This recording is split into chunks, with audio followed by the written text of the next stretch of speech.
Bangladesh political থিংকার্সের উদ্যোগে জুলাই অভ্যুত্থানের ১ বছর প্রত্যাশা ও প্রাপ্তি শীর্ষক আলোচনা সভা অনুষ্ঠিত হয়েছে।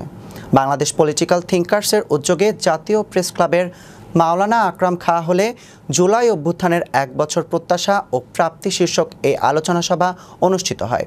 সংগঠনের কোঅর্ডিনেটর ইঞ্জিনিয়ার মোহাম্মদ নূর নবীর সভাপতিত্বে প্রধান অতিথি হিসেবে উপস্থিত ছিলেন অবসরপ্রাপ্ত কর্নেল বীর প্রতীক হাসিনুর রহমান।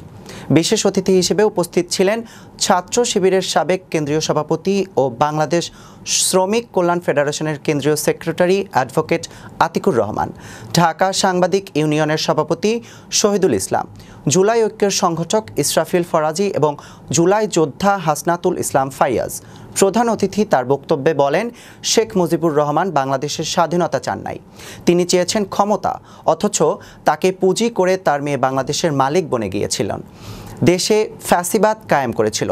দীর্ঘ ১৭ বছরের জাতাকল থেকে দেশের মানুষকে মুক্তি দিয়েছে জুলাই আন্দোলন, অথচ আজ ১ বছর না যেতেই জুলাইয়ের স্মৃতি বিস্মৃত হতে যাচ্ছে।